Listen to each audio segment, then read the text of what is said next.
C'est parti. Voilà, le centre d'intérêt principal, c'est cette distance obtenue en minimisant la longueur de chemins qui sont astreints à être tangents à un certain champ de plan que je vous ai montré la dégaine tout à l'heure. Et à quoi est-ce que ça ressemble ? Comment minimiser cette longueur ? Donc, souvenez-vous, si deux chemins dans le plan ont les mêmes extrémités et qu'on les relève en chemin de Carnot avec la même origine, ils vont arriver à des hauteurs différentes et la différence de hauteur ici, c'est l'aire algébrique entre les deux chemins. Donc si prescrire la hauteur, donc le point d'arrivée dans le groupe d'Eisenberg, c'est prescrire un point ici dans le plan et aussi une certaine hauteur. Et donc on considère les compétiteurs dans cette borne inférieure, ce sont des chemins dans le plan qui relient deux points et qui enferment ici une aire fixée. Et on cherche à minimiser leur longueur. Quelle est la réponse ? Quels sont les chemins qui réalisent le minimum ? Eh bien, ouvrez l'Énéide de Virgile et vous trouverez la réponse. C'est un arc de cercle. Et quand les deux points qui sont ici ne sont pas confondus, un arc de cercle qui entoure une aire, etc., il n'y en a qu'un seul. Résultat, et puis il est assez facile à calculer. Je me suis donné la peine de le faire dans les notes et d'écrire des formules. C'était fait aussi dans le sujet de concours X 2014. Et ça permet de décrire une formule pas très drôle pour la distance et en tout cas de dessiner les boules. La boule unité, je vais vous la montrer. Mais qu'est-ce qu'on peut en dire a priori ? Eh bien, qu'elle va présenter une symétrie de révolution. Parce que le groupe, justement, a cette symétrie, le champ de plan a cette symétrie, et puis ces rotations autour d'un axe vertical, elles sont au-dessus de rotations qui sont des isométries du plan euclidien. Qu'est-ce qu'on peut dire d'autre a priori ? Que cette boule, elle va se projeter dans le plan euclidien suivant un disque de même rayon, donc de rayon 1. Ça c'est vrai, parce que les relèvements de Carnot des segments de droite, c'est en gros des segments de droite dans le groupe d'Eisenberg. Et est-ce qu'il y a quelque chose qui vous frappe dans cette figure ? Est-ce que vous la voyez bien là ? Elle est coupée en deux par un plan vertical, donc on voit bien sa double méridienne. Qu'est-ce qui vous frappe ? Rien. Si, elle est aplatie. C'est une sorte de crêpe. Est-ce que vous comprenez pourquoi ? Pourquoi qu'elle est aplatie ? Qu'est-ce que ça veut dire qu'elle est aplatie ? Ça veut dire que, vous voyez, le centre, il est quelque part par là. Aplati, ça veut dire qu'il faut une distance 1 pour monter jusqu'ici. Pourquoi ? C'est-à-dire que, pourtant, il faut aussi une distance 1 pour voyager de là jusque là. Donc ça donne l'impression que c'est très difficile de monter et de se déplacer vers le haut. Parce qu'on est obligé de faire un détour. Exactement. Plus généralement, on peut faire l'observation suivante. Dans le groupe d'Eisenberg, un élément typique s'écrit 1, 1, 1, x, y, z. Maintenant, si je multiplie x par epsilon, y par epsilon et z par epsilon carré, cette opération sur le groupe d'Eisenberg, c'est un automorphisme. Et il multiplie par epsilon dans les directions horizontales. Dans les directions, donc les courbes de Carnot vont avoir leur longueur qui va être multipliée par epsilon. Donc cet automorphisme, c'est une homothétie pour la distance de Carnot-Carathéodory. Mais les crabouilles, la direction verticale, si je regardais une boule 2 fois plus petite, de rayon 1,5, eh bien, sa hauteur dans la direction verticale, elle serait divisée par 4. Et, si on imagine que le grand hall de l'école polytechnique, c'est la boule unité du groupe d'Heisenberg, eh bien, la boule de rayon 1 millième, c'est-à-dire dans les directions horizontales, elle fait à peu près 10 cm de dimension, et dans la direction verticale, elle fait l'épaisseur d'une feuille de papier. Donc ça, on voit tout de suite que cette géométrie est très différente de la géométrie euclidienne à petite échelle. Et comme vous savez, pour remplir une pièce avec des feuilles de papier, eh ben, il en faut beaucoup. Vous en doutez. C'est-à-dire qu'il en faut un certain nombre déjà pour garnir le plancher, mais ça c'est raisonnable. Là où c'est dur, c'est d'arriver à monter du sol au plafond. Et effectivement, avec des boules de rayon epsilon pour remplir cette pièce, des boules de rayon epsilon qui font une hauteur epsilon 2, eh ben, il en faut quelque chose comme 1 sur epsilon carré déjà pour garnir le sol, et pour aller du sol au plafond, il faut encore multiplier par 1 sur epsilon 2. Donc on trouve que le nombre de boules nécessaires, c'est 1 sur epsilon 4. Et une manière de dire ça, c'est que la dimension de cet espace métrique, c'est 4 et pas 3. Donc, tout de suite, on sent qu'on a affaire à une géométrie un peu exotique. Je voudrais vous montrer une autre vue de cette boule, peut-être plus frappante, enfin plus précise. Est-ce que ça va marcher, ça? Vous voyez là? Donc, ce que vous voyez, on est de nouveau en dimension 3, et ici, il y a une courbe qui est la méridienne d'une boule, et puis je dois être capable de la faire tourner pour montrer ce que ça donne, la surface de révolution qu'elle engendre.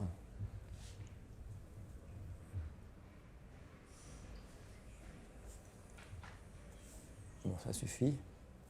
Et donc, vous la voyez là? Donc, on la voit un peu mieux que... Oups, pardon, je fais une bêtise. On voit que non. Ça, c'est une version que j'ai choisie.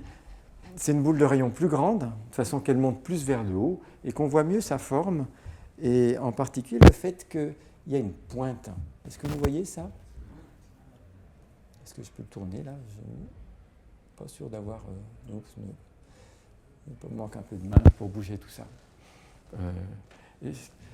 Alors pourquoi est-ce qu'il y a une pointe là? Et la raison, c'est que pour tous les points de cette sphère,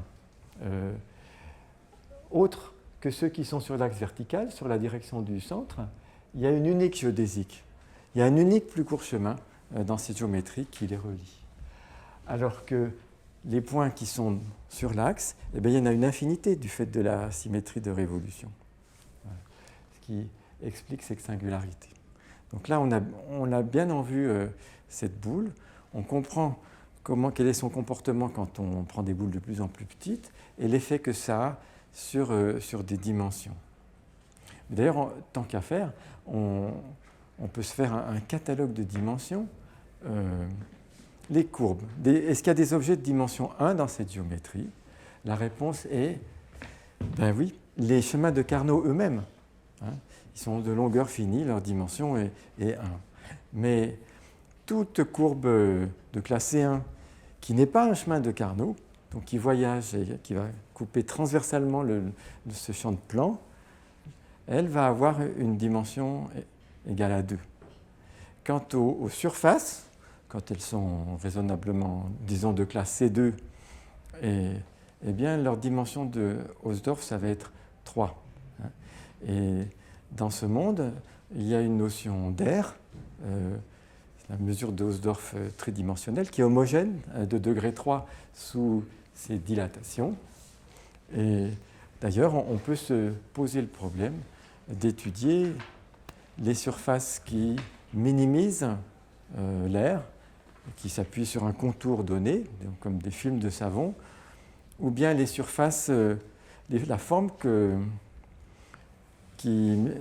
fermée qui minimise l'air et qui enferme un volume donné, ce qui correspondrait à nos bulles de savon. Est-ce que vous avez envie de voir une bulle de savon du groupe d'Heisenberg? Oui. Oui. Ah bon? Ben, je ne peux pas vous en montrer. Pourquoi?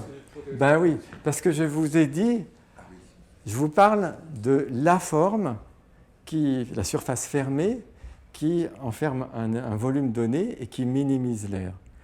Putain, mais c'est un sacré problème vachement dur, ça. Eh oh!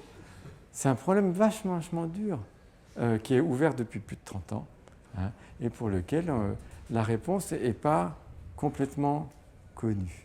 Hein. Mais je peux quand même vous la montrer. Hein. Je vais vous montrer le candidat. Alors, là voilà. Alors, cette surface, c'est une surface qui, en tout cas, est extrémale pour l'air. C'est une solution des équations dites d'Euler-Lagrange. Il faut voir, au début du XVIIIe siècle, des gens comme Euler et Lagrange ont découvert comment écrire les équations satisfaites par des objets qui sont solutions de problèmes variationnels, hein, qui minimisent une certaine énergie. Et c'est en 1744 que Euler a écrit les équations pour les films et les bulles de savon euclidiennes.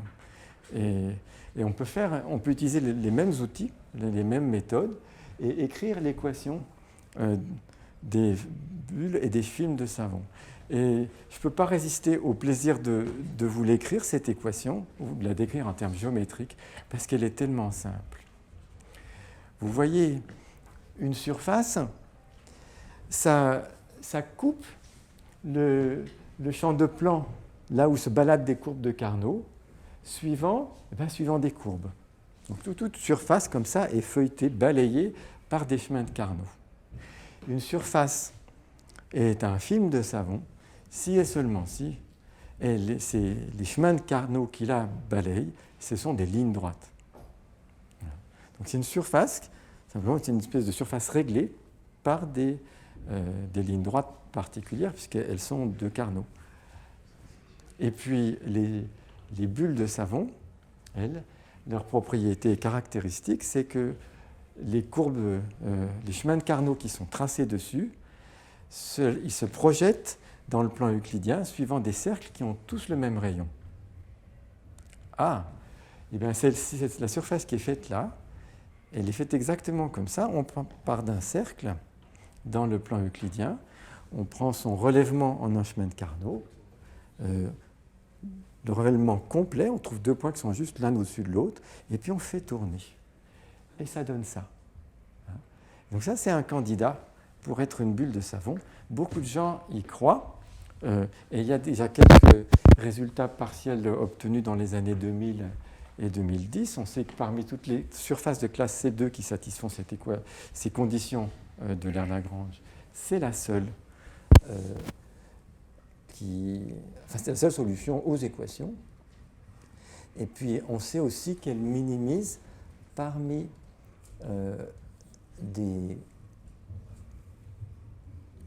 les surfaces de révolution.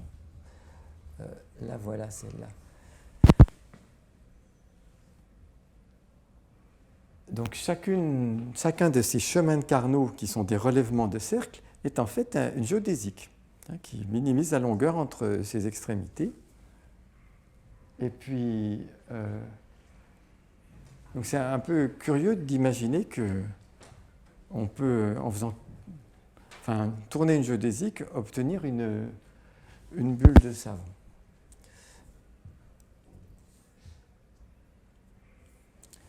Voilà comment elle est faite. Donc elle aussi, elle a les mêmes propriétés. Quand je dis une, pour chaque valeur du volume enfermé, on a une bulle de savon. Elles sont toutes homothétiques et donc très raplapla quand elles sont petites et très très hautes, allongées vers le haut quand elles sont grandes. Donc voilà ce dessin que les gens contemplent depuis 1982 est un sujet de recherche. Prouver que c'est la solution optimale à ce problème des bulles de savon.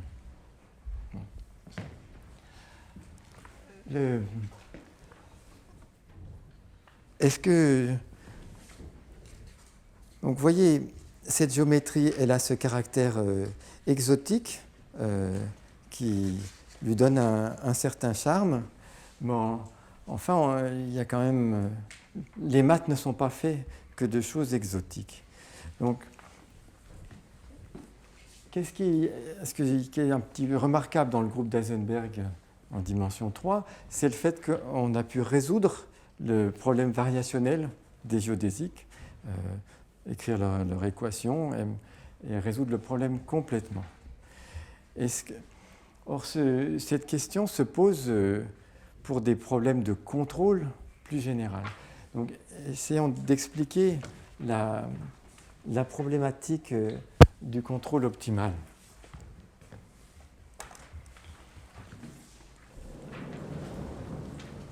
Donc, comment ça se présente? Donc, un problème de contrôle, c'est un système qu'on peut piloter par un certain nombre de commandes, en général inférieur au nombre de degrés de liberté du système.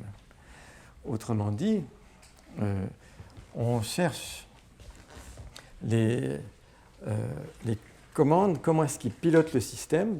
Par l'intermédiaire d'une équation différentielle du premier ordre. C'est-à-dire qu'on résout l'équation gamma prime égale une vitesse qui dépend de gamma prime de t, f de gamma de t, point où on en est, plus un vecteur de contrôle. Donc, gamma ici de t, c'est un point qui varie dans un espace Rn, et puis u de t, il vit dans un espace Rc, en général plus petit. Et le contrôle optimal, ça veut dire qu'on se donne une fonction de coût et qui peut prendre toutes sortes de formes, mais un cas particulier simple, c'est une sorte de longueur à intégrer une certaine norme de gamma prime de t dt. C'est un exemple de coût possible, mais il y en a bien d'autres. Je prends celui-ci parce que ça nous permet de rester dans un domaine voisin et de s'appuyer sur notre intuition du problème des plus courts chemins dans le groupe d'Eisenberg. Et le problème du contrôle optimal est de deux ordres. Le premier, c'est la question de l'accessibilité.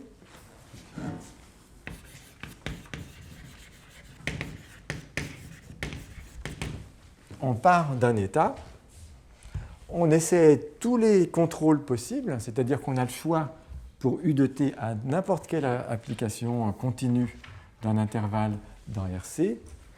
Qu'est-ce qu'on va atteindre? Est-ce qu'on peut aller partout? Donc la question, c'est que quel que soit HH', il existe une trajectoire.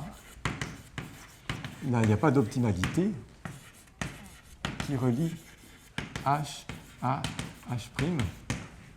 Et puis ensuite, il y a la question de déterminer les trajectoires optimales. C'est-à-dire, est-ce qu'on peut écrire des équations sur les trajectoires gamma ou sur les contrôles U qui minimisent le coût en reliant un état à un autre. Donc, écrire des équations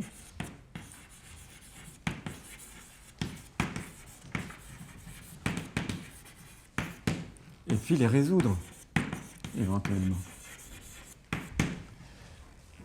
Donc, dans le groupe d'Heisenberg, on est arrivé à résoudre les deux problèmes. En général,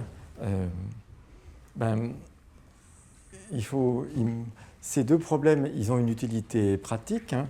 Il faut voir que ce genre de problème, ça modélise le pilotage de dispositifs, par exemple de dispositifs chimiques ou culinaires. Enfin, les paramètres sur lesquels vous pouvez jouer quand vous pilotez une réaction chimique, il y en a très très peu. Hein. Vous avez le choix de la pression, de la température. Éventuellement, vous pouvez rajouter du sel en cours de route, mais vous avez très très peu de manières d'agir sur une grosse cuve dans laquelle il va se passer beaucoup de choses. Or, vous savez d'où vous partez et vous savez un peu à quel état vous voulez arriver. Vous voulez qu'à l'arrivée, vous ayez produit un nouveau composé en une concentration suffisamment importante. Et ceci, vous avez évidemment des contraintes de coût. Donc la chimie est un monde où ce genre de problème se pose de façon aiguë.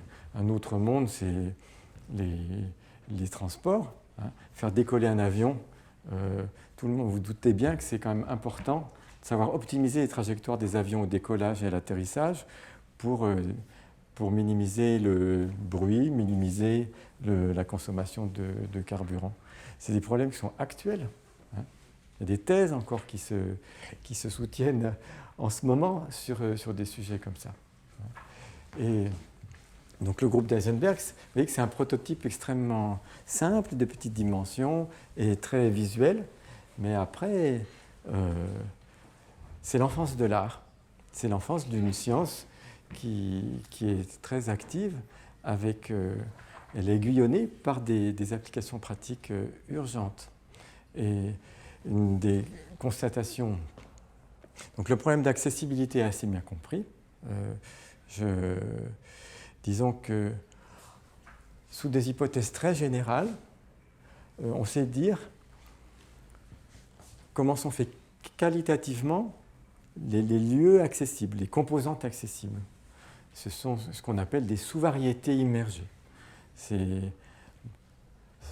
peut être des sous-variétés, vous imaginez une surface, mais ça peut être aussi une surface qui ne se recoupe pas, mais qui revient vers elle-même indéfiniment. Ça, c'est aussi parmi les situations possibles. Quant au problème d'optimalité, on sait aussi que appliquer les méthodes de L'Aire et de Lagrange donne une réponse qui n'est pas complète, hein, qui ne permet pas de décrire toutes les solutions. Et on s'est aperçu que ça se traduisait de façon vraiment visible dans la géométrie, par exemple la géométrie des sphères. Et il me semble que je dois pouvoir vous montrer une sphère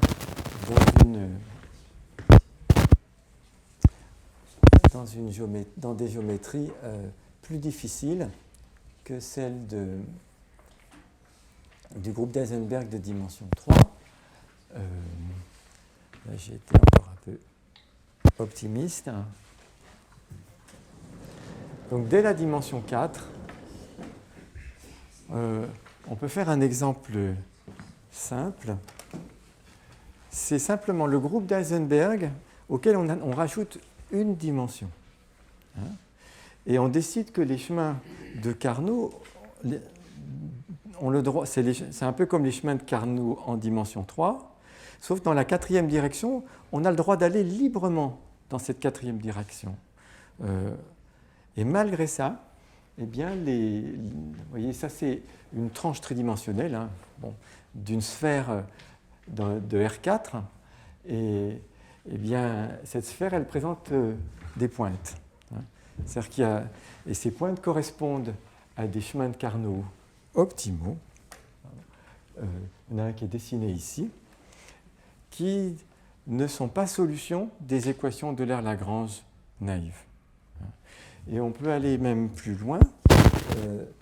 Là, là maintenant, on est de nouveau en dimension 3 et on étudie une variante du champ de plan qui définissait qu'on rencontrait dans le groupe d'Heisenberg. Ce champ de plan, si vous acceptez la notation avec des formes différentielles de degré 1, on pouvait le décrire comme le noyau de la forme différentielle dz moins y dx, ou moins x dy, disons. Je préfère ça.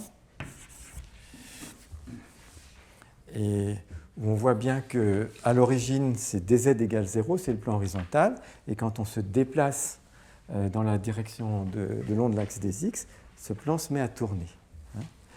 Eh bien, si au lieu de x, vous mettez x carré, il y a un problème qui ressemble en apparence énormément à celui au contrôle optimal dans le groupe d'Heisenberg, mais voici sa sphère unité tracée par Monique Shiba il y a une quinzaine d'années. Elle présente une singularité le long d'une trajectoire qu'on appelle singulière, donc qui n'est pas une solution des équations de Euler-Lagrange naïve. Et c'est une singularité logarithmique. Cet objet ne peut pas être décrit par des équations et des inéquations algébriques, par des polynômes. Ça fait partie des difficultés intrinsèques au contrôle optimal qui sont illustrées sur des situations géométriques simples. Mais vous comprenez que ce n'est que l'enfance de l'art.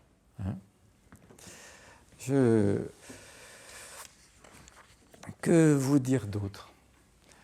Il serait légitime de votre part de me demander d'où vient cette terminologie bizarre, distance de Carnot, Carathéodory. Qu'est-ce que Carnot et Carathéodory ont à voir là-dedans ? Carnot, il était actif au milieu du XIXe siècle. C'est un des inventeurs de la thermodynamique sous sa forme classique, celle qu'on apprend en taupe, il me semble. Moi, j'ai appris en taupe en 1976. Et puis, Carathéodory, c'est un mathématicien qui, lui, était actif au tournant du siècle, dans les années entre 1880 et 1940. Et qu'est-ce qu'ils ont à voir là-dedans ?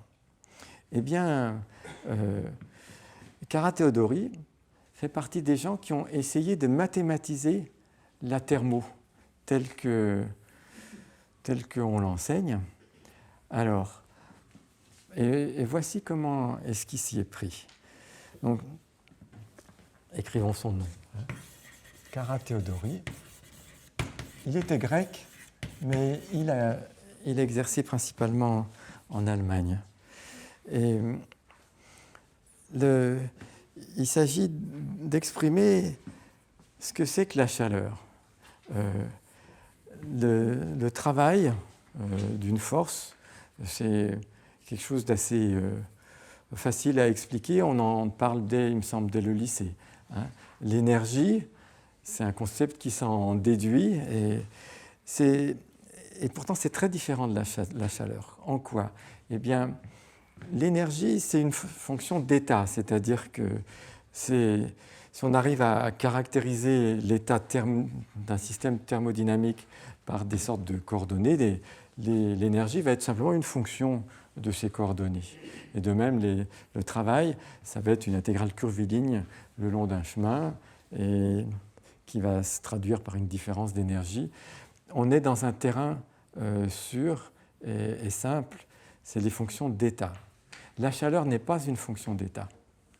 La chaleur, c'est quelque chose qui s'échange. C'est quelque chose que le système perd ou gagne lorsqu'il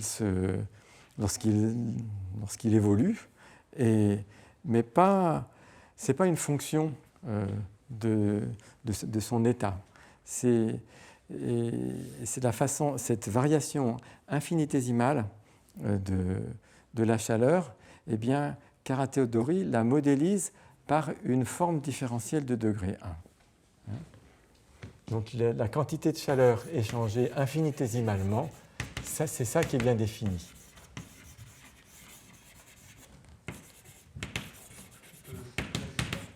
Pardon? Tu préfères que j'allume les tableaux? Oui. Merci. Excusez-moi. Donc ce delta Q, Kara-Teodory propose de le voir comme une informe différentielle.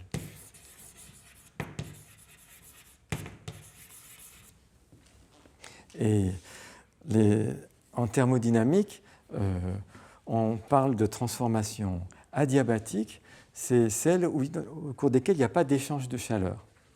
Et on considère qu'on peut les réaliser expérimentalement en isolant le système et en le déformant extrêmement lentement. Et donc c'est une donnée empirique, si vous voulez, cette notion de trajectoire adiabatique pour un système thermodynamique. Et maintenant, la question est, est-ce qu'on peut amener n'importe quel un système d'un état à un autre par une transformation adiabatique? Et la réponse est non. Et ça, c'est une façon de voir le deuxième principe de la thermodynamique, le principe de Carnot. On ne peut pas faire n'importe quoi en thermo, on ne peut pas tirer toute la puissance qu'on voudrait d'un moteur. Il y a une limitation, et cette limitation, c'est une limitation sur l'accessibilité par chemin adiabatique. Ça y est, j'emploie le langage des chemins de Carnot. Ben oui, parce que cette informe différentielle, elle définit un champ de plan sur l'espace des états du système. Et les trajectoires adiabatiques, ce sont des chemins qui sont tangents à ce champ de plan. On peut les voir comme des chemins qui sont contrôlés. Et maintenant, le second principe affirme qu'il n'y a pas accessibilité. Et donc le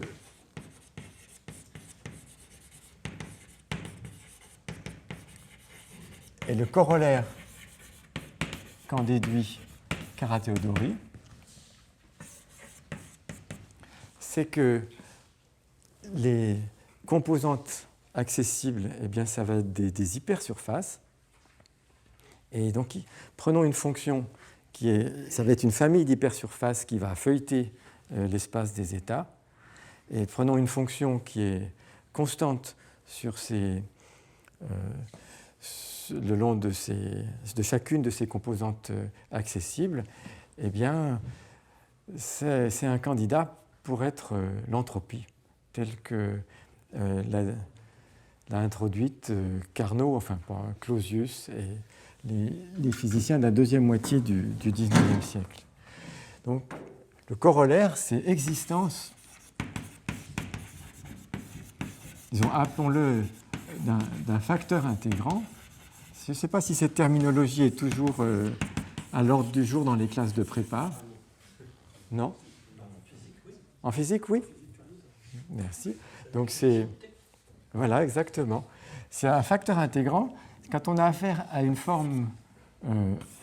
informe différentielle et qui n'est pas, même si elle n'est pas fermée, il peut arriver qu'en la multipliant par une fonction, elle devienne fermée. Et c'est exactement ce que le théorème de Kara-Teodory affirme. Il existe une fonction de t telle que le delta Q multiplié par 1 sur t soit une différentielle exacte, donc la différentielle d'une fonction qu'on va appeler entropie.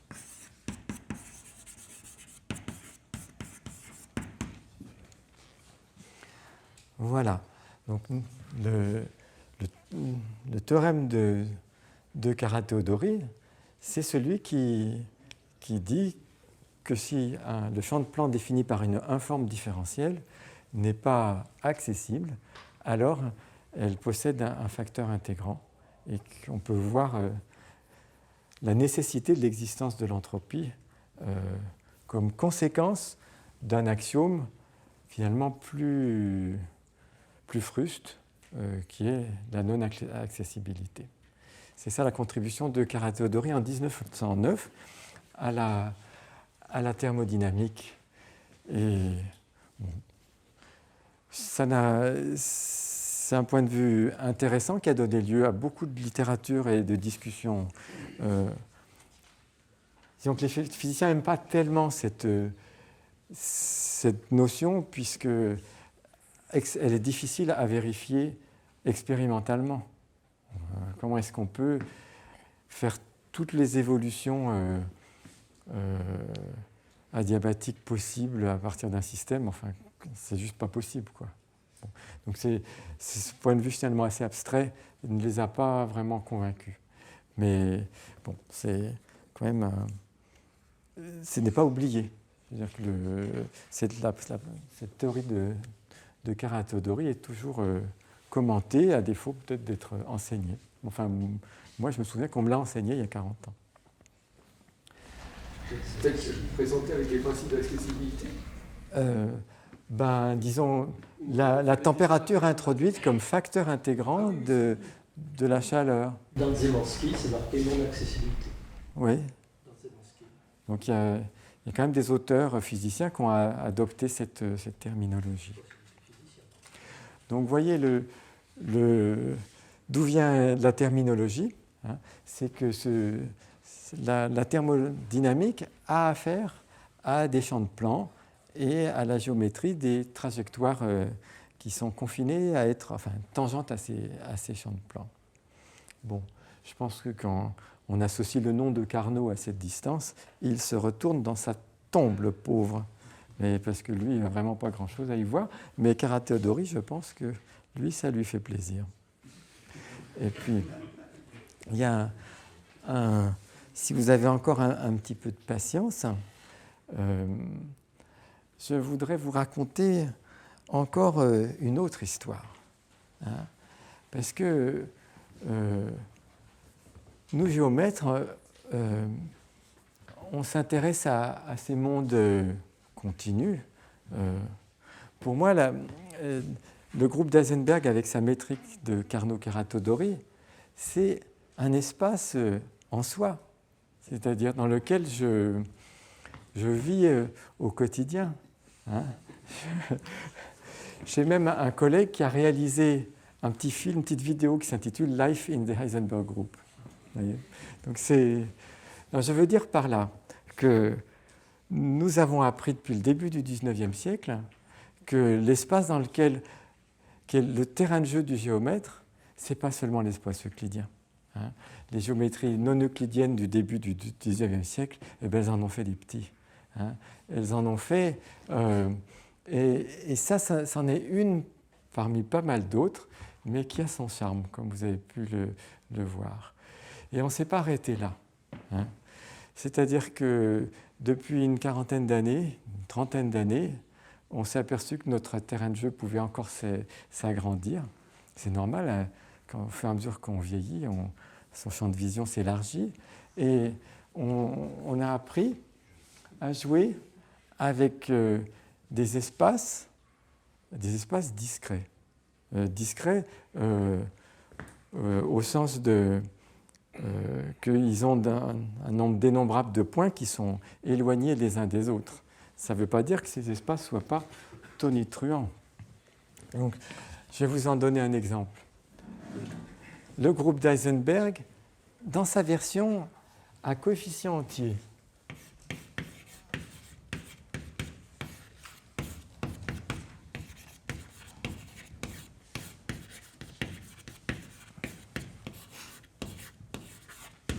c'est encore un groupe, ça. Hein. Sauf qu'il ressemble comme un frère à celui Z3, hein, qui serait le groupe engendré par 3 translations linéairement indépendantes dans l'espace. Celui-ci est commutatif, ceci, il ne l'est pas. Mais ils sont quand même très voisins et vu à moyenne échelle, si je vous montre quelques centaines de points de celui-ci, vous ne saurez pas dire à vue d'œil comment il diffère de celui-là. Mais vu à grande échelle, ils sont très très différents. Donc c'est ça que je voudrais expliquer maintenant. Et il y a une géométrie associée à celle-ci et que je vais décrire par analogie à la construction de la distance de Carnot-Caratodori. Donc je vais me promener dans cet ensemble discret, non pas en suivant des chemins continus, mais en suivant des chemins discrets où on saute d'un élément à un voisin. À quel voisin? Eh bien, on va sauter dans deux directions. Je vais introduire de nouveau ces matrices, mais je vais mettre utiliser des notations différentes. Je vais appeler A1. La matrice avec que des 0 et un 1 ici, et B, que des 0 avec un 1 ici au milieu à droite. Que maintenant je vois non plus, que je vois comme des éléments de ce groupe. Hein. Et qu'est-ce que c'est qu'un chemin discret? Eh bien, c'est un chemin qui saute d'un élément de ce groupe à un autre en multipliant à gauche par A, B, A-1, où on met juste un moins là devant, et B-1, qui est la même matrice avec un moins. D'accord? Puis, excusez-moi, on est dans HZ, j'ai oublié. Il y a quand même des 1 ici. Excusez-moi, je me suis trompé. Voilà. Donc on a ces quatre éléments, A, B, A-1, B-1, et c'est eux qui nous disent où est-ce qu'on a le droit de sauter. Voilà. Et donc j'ai tout un monde de courbes discrètes, et en imitant la définition qui est ici, je vais définir la distance entre deux éléments de Z comme la plus petite longueur. La longueur, c'est simplement le nombre de points, enfin, le nombre de sauts, parmi ces courbes discrètes qui les relient. Et ça fait un espace métrique. Cette distance, elle est invariante par translation à gauche par construction. Donc c'est un espace métrique qui a beaucoup d'isométrie. Tout le groupe lui-même est un groupe d'isométrie de lui-même. Et j'ai envie d'ailleurs de penser à un espace métrique sur lequel ce groupe-là agit transitivement par isométrie. Voilà. Et maintenant, à quoi ressemblent les boules? J'en ai montré des boules dans ce groupe-là. Eh bien, pour le comprendre, il faudrait commencer par Z3 ou même par Z2. Alors, Z2, c'est facile à dessiner. Hein. C'est les points à coordonnées entières dans le plan. Et pour copier ce que je viens de faire ici, je vais choisir deux éléments, A et B. Et donc ici, c'est A-1 et B-1. Et vous voyez que les chemins autorisés dans Z2, c'est les chemins qui voyagent nord-sud, est-ouest, et uniquement dans ces directions-là, d'un sommet à un voisin. Comment est-ce qu'elle est faite, la distance? La distance entre ces deux points, elle vaut 2. On ne peut pas vraiment faire plus court. La distance, allons un petit peu plus loin. Pour aller d'ici à là, c'est clair qu'il faut qu'il y ait au moins 2 montées d'une unité vers le haut et au moins 1, 2, 3, 4, 5 au total trajets qui vont vers la droite. Et donc on ne peut pas faire moins que le trajet qui est là. La distance obtenue, c'est simplement, vous voyez, c'est la somme des coordonnées. Hein. La distance de 0, 0 à x, y, c'est valeur absolue de x plus valeur absolue de y. C'est ce qu'on appelle des fois la norme L1 sur le plan, sur R2, l'espace vectoriel R2, et je prends sa restriction au sous-ensemble des points à coordonnées entières. Eh bien, c'est un peu la même chose qui se passe dans le groupe HZ, c'est-à-dire que la distance définie au moyen de ces deux générateurs, c'est la restriction d'une distance qui est définie sur le groupe d'Heisenberg continu, et dont je peux dessiner des boules, en particulier des grandes boules. Je vais vous en montrer une. Mais peut-être le temps que ce truc s'allume. Voilà, il faut qu'il fasse un petit bruit. Je peux vous montrer, j'ai dessiné une boule unité dans le groupe Z2. En voilà une, la boule de rayon 2. C'est un carré incliné. Et là, on va voir bientôt une boule ici. Oups, il nous en manque un bout. Voilà.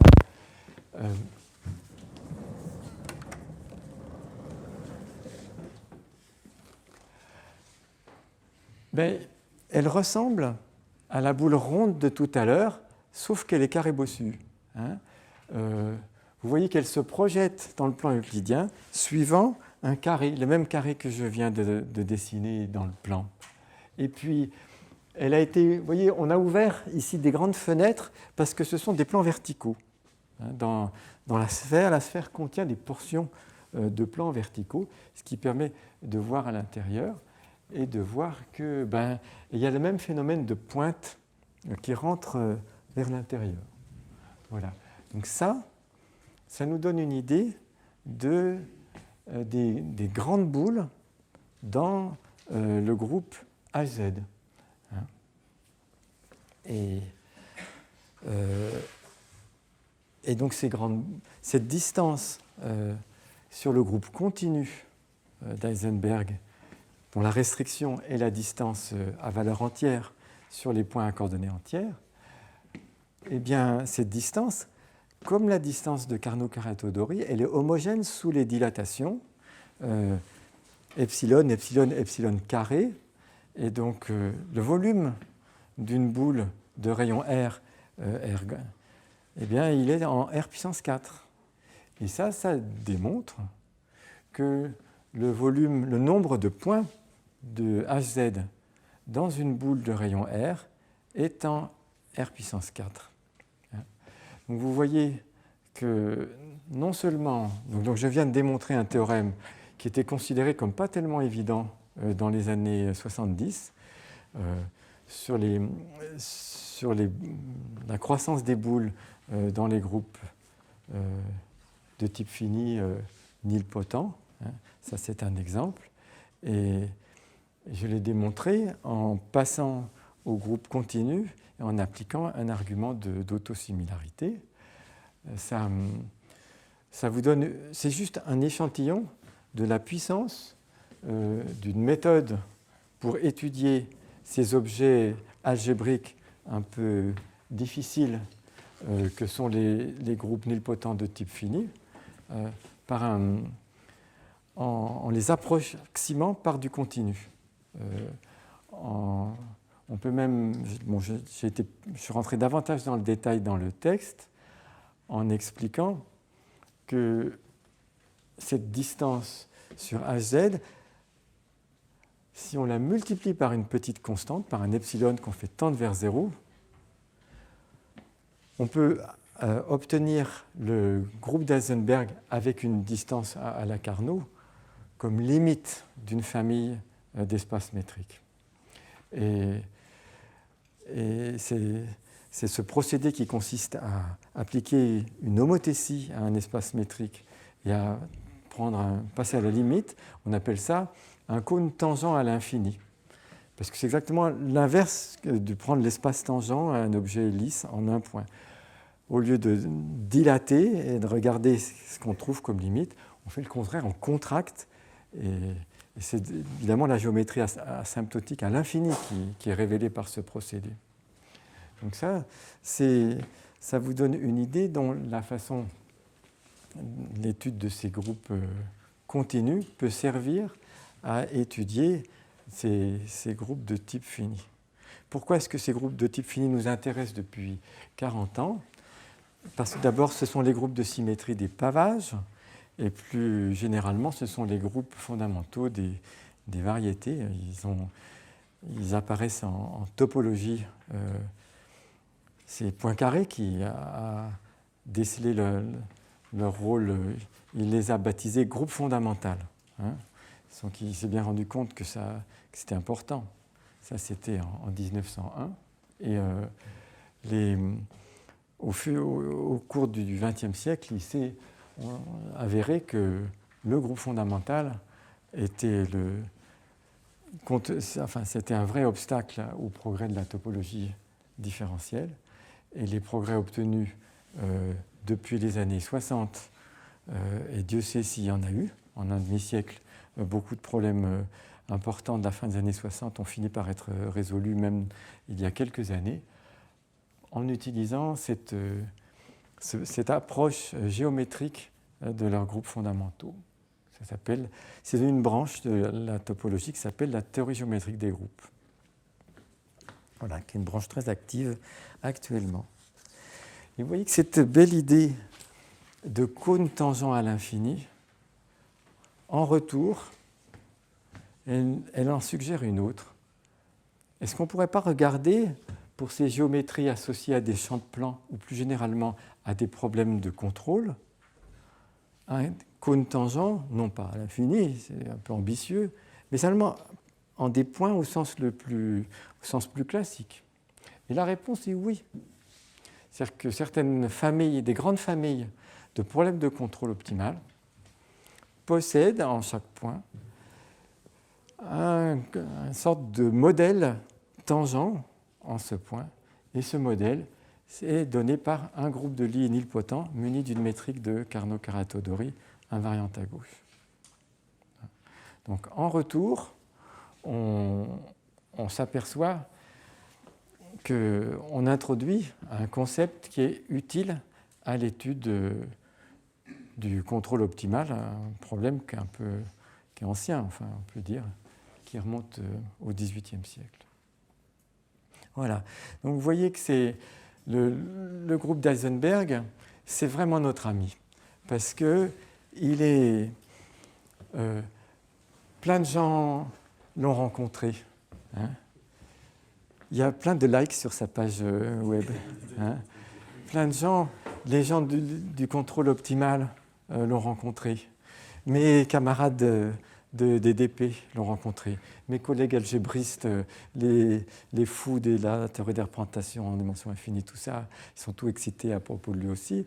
Et la géométrie et la topologie de la fin du XXe siècle et du début du XXIe siècle, elles s'en gargarisent elles aussi. Vous voyez pourquoi on a tous quelque chose de différent à dire à son propos, et ces discours différents se nourrissent les uns les autres. Hein. Donc on n'a pas fini d'entendre parler. Hein. C'est-à-dire que ça devient notre culture commune. Peut-être qu'on en parlera moins parce que ce sera, voilà, c'est le quotidien. C'est comme les nombres entiers. On ne parle pas de notre journée à parler de nombres entiers, mais tous, on en est propriétaire, chacun à sa façon. Voilà. Bon, j'espère que demain, vous serez convaincus que beaucoup de gens ont beaucoup de choses très diverses à dire sur le groupe d'Heisenberg.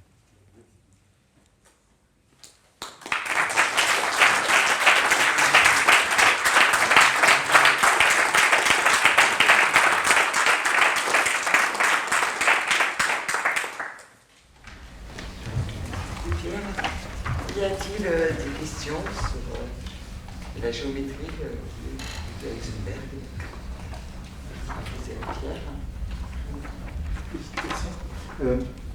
Quand vous dites que les... Parle fort, tu es un prof, mon vieux. Fais comme si tu étais devant ta classe. Quand vous dites que les courbes qui ne sont pas horizontales dans le groupe d'Heisenberg sont de dimension de Hausdorff 2, est-ce que c'est lié au fait que dès qu'elles sont obligées de monter à un moment donné, et c'est cette partie-là, cette toute petite partie qui va contribuer à la dimension de Hausdorff 2? Exactement. Et pour les surfaces, c'est pareil, au sens où il n'y a pas de surface qui soit tangente à toute la distribution de plans. Donc à un moment donné, on va gagner une dimension... Et oui, la surface a des directions qui sont des chemins de Carnot, et puis elles contiennent des courbes qui vont dans la direction transverse, et qui, elles, sont de dimension 2, et donc elles sont feuilletées par des courbes de dimension 1 dans un sens, de dimension 2 dans l'autre, ce qui fait qu'elles sont de dimension 3, on peut le dire comme ça.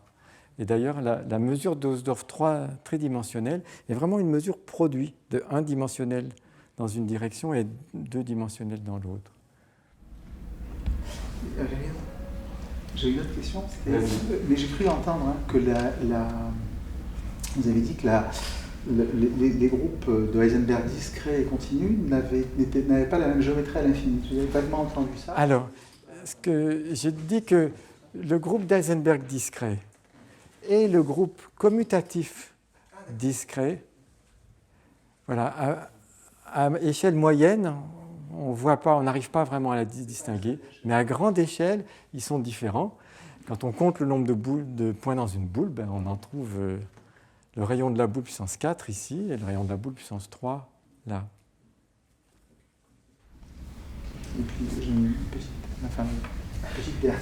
Vas-y. Est-ce qu'il y a des coûts naturels qui ne soient pas juste des longueurs, comme ici, le coût c'était juste la longueur de la courbe, calculée en projection verticale, là. Est-ce qu'il y a d'autres coûts qui soient associés à des problématiques intéressantes?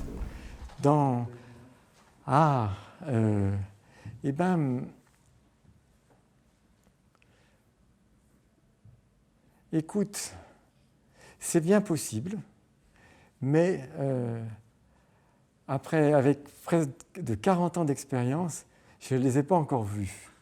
Voilà. C'est-à-dire que il semble que l'attitude un peu réductrice qui consiste à ignorer toutes les courbes qui ne seraient pas des chemins de Carnot, jusqu'à présent, c'est celle qui a dominé. On n'a pas vraiment vu arriver autre chose. Mais j'en mets pas ma main à couper. Une chose qui a été étudiée, c'est les ensembles de niveaux des applications du groupe d'Heisenberg dans R2 et qui sont différenciables en un sens adéquat. Et on a cherché à étudier le théorème des fonctions implicites et dans ce contexte. Et ce qui en est sorti, c'est que ces ensembles de niveaux, on peut montrer que ce sont des courbes sous des hypothèses de régularité très faibles, mais par exemple, leur dimension de Hausdorff est 2, mais que leur dimension de Hausdorff peut être nulle ou peut être infinie, mais qu'il n'y a pas vraiment... Ouais, donc ça a l'air d'être très sauvage, quoi. Ça n'a pas donné l'impression qu'on allait pouvoir faire grand-chose avec. Or, moi, j'aurais très, très envie. Quand dans une géométrie où clairement il y a des surfaces, on aimerait comprendre, dire des choses sur l'intersection de deux surfaces. Et typiquement, les surfaces, et l'expérience prouve que on peut avoir des surfaces qui... on a un bon théorème des fonctions implicites pour les surfaces, mais qui produit des quantités de surfaces, et quand on coupe de telles surfaces, les courbes obtenues sont assez sauvages. Ça a l'air d'être une réalité de notre dure existence. Voilà, mais c'est pas absent de mes préoccupations d'arriver à dire des choses dans ce contexte sur des courbes, trouver des courbes remarquables.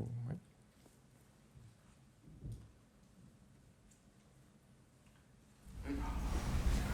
Est-ce qu'en théorie du contrôle, il y a des théorèmes d'existence et d'unicité? Je vais vous donner un exemple qui intéresserait éventuellement le physicien. On connaît le problème du pendule inversé. C'est-à-dire comment faut-il tenir un pendule pour qu'il reste. C'est ça. Voilà, tout à fait. Alors après, évidemment, on se pose immédiatement le problème d'en tenir deux. Et puis... Waouh. Comme tu vas, toi. Il y a le problème qui se pose, c'est la corde. Oui, d'accord. Ah oui, de faire tenir une corde. Ah oui, comme Tintin. Donc ce genre de problème-là, donc on a plein comme ça.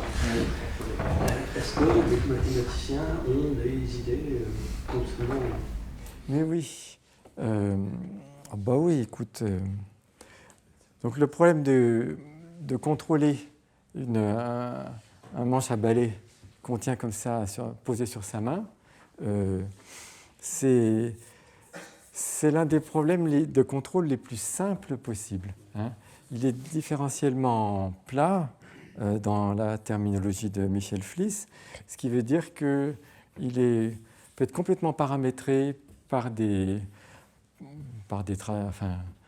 courbes de valeur dans un espace euclidien, pour une raison tout simple, hein, c'est que le principe fondamental de la dynamique nous dit exactement ce qu'il faut faire. C'est-à-dire que pour avoir si tu veux réaliser une certaine trajectoire, la trajectoire est donnée, la trajectoire, tu la dérives 2 fois, ça donne l'accélération, et ça doit être proportionnel à la force qu'il faut exercer pour réaliser cette trajectoire. Et donc, mathématiquement, on peut réaliser n'importe quelle trajectoire juste en la dérivant 2 fois. Et j'ai l'impression que ça s'applique la même méthode, on a la même propriété pour un truc avec plusieurs... non ? Peut-être pas, je me trompe alors. Ils ont posé au concours toujours le double. Oui. Donc effectivement, à la main, on le fait, mais il me semble que ça marche pour plusieurs tiges posées les unes au-dessus des autres, hein, il me semble aussi. Donc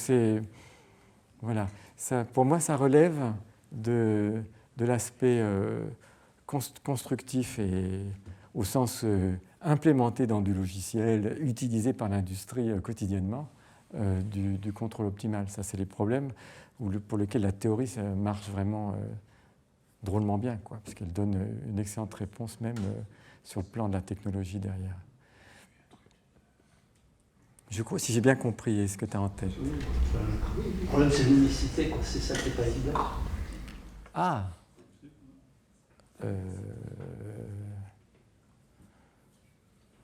Ah oui, c'est-à-dire qu'effectivement, si tu en mets plusieurs les unes au-dessus des autres, il n'y a peut-être plus unicité du contrôle qui va permettre d'avoir une trajectoire donnée. Ah oui, peut-être. Tellement il y en a. Quand le problème est trop facile, il y a trop de solutions. Oui. Ça limite peut-être le nombre de codes qu'on peut empiler aussi, non ? Si on perd à chaque fois les 2 codes liberté. Je ne sais pas. Pour le mathématicien, le nombre de barres, c'est un entier n. Et ce serait curieux qu'il y ait s'il n'y a pas de changement de... Ouais, enfin, je ne sais pas. Je ne sais pas. Je préfère Joker. J'en profite pour faire un peu de publicité pour 2 choses. D'abord sur la théorie du contrôle, puisque une séance des journées XPS ont eu lieu il y a 20 ans.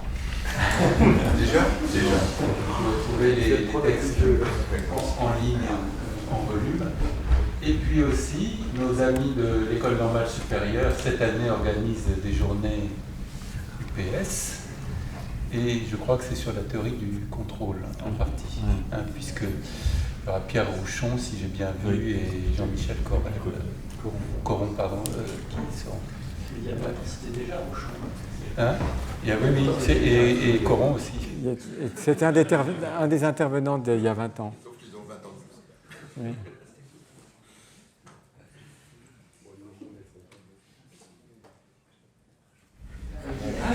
Une façon de mesurer un problème. Oui.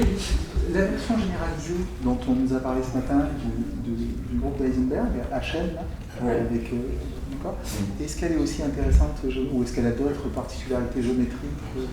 Ah oui, oui, bien sûr. C'est vrai que celui-là, c'est le Benjamin, c'est le petit dernier de la famille, mais les autres sont intéressants aussi. Et par exemple, ce qui se produit, donc à quoi ressemble cette géométrie de Carnot? Ça saute de 2 en 2. En dimension 5, le champ de plan est de dimension 4. Et il a la particularité que cette fois-ci, il possède des surfaces de dimension 2 qui sont tangentes. C'est lié, ces surfaces, par exemple, il y a des plans, ce qui correspond exactement au plan lagrangien dans R4, symplectique, dont a parlé Francis tout à l'heure. Hein. Et donc, là, il y a des films de savon. Le problème des films de savon en dimension 5 ou plus est totalement différent, puisque cette fois-ci, il y a des surfaces de dimension de Hausdorff égale à 2, puisque tangente au champ de plan. Et ce problème est un petit peu compris. Il se ramène à un problème de géométrie euclidienne. Si on prend une courbe dans l'espace R4 symplectique, qui va se relever en une courbe fermée dans le groupe d'Eisenberg de dimension 5, ce qui est traduit par l'annulation de l'action. Enfin, est-ce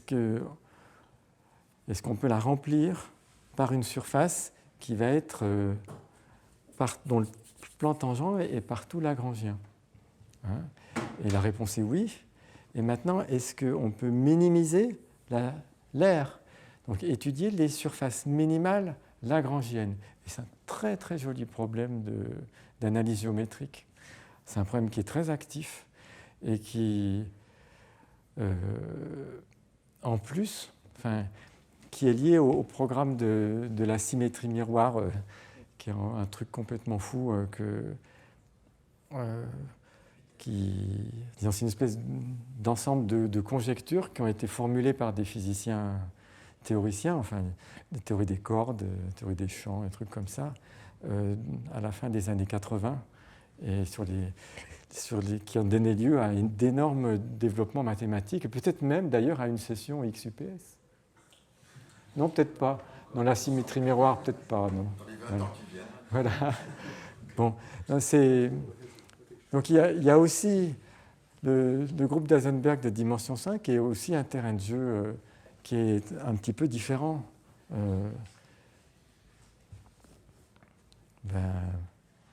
Continue, t'en es à ta 5e question.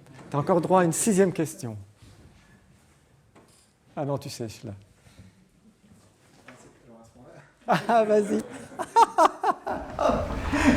Bon, parce que, dans la présentation du groupe d'Eisenberg, tu n'as pas trop mis l'accent sur l'aspect symplectique, peut-être, non? Alors que dans l'autre présentation qu'on a vue, l'accent a été mis énormément dessus. Oui. Voilà. Qu'est-ce qui... Eh bien, tu vois, mon groupe d'Eisenberg à moi, il est trop petit, il est dimension 3, et l'espace symplectique sous-jacent, c'est R2. Bon, la géométrie symplectique de R2, enfin bon, on peut essayer de faire de la prose, faire des vers comme ça sans le savoir, mais c'est quand même plus frappant en dimension supérieure. Hein. Et en dimension supérieure, elle se met tout de suite à jouer un rôle. Donc dans ces problèmes de remplissage, là, de films de savon et tout ça, et ces invariants de remplissage d'objets de dimension quelque chose par des objets de dimension 1 de moins, et quels sont les volumes et tout, ça fait partie de l'attirail, de la théorie géométrique des groupes. Et la question de connaître des inégalités de remplissage des groupes nilpotents, par exemple, est une question ouverte. Elle n'a été résolue complètement pour les groupes d'Eisenberg qu'il y a 2 ou 3 ans. C'est-à-dire que c'est... Enfin bon... C'est des mathématiques qui sont vraiment vivantes, hein, actuelles, quoi.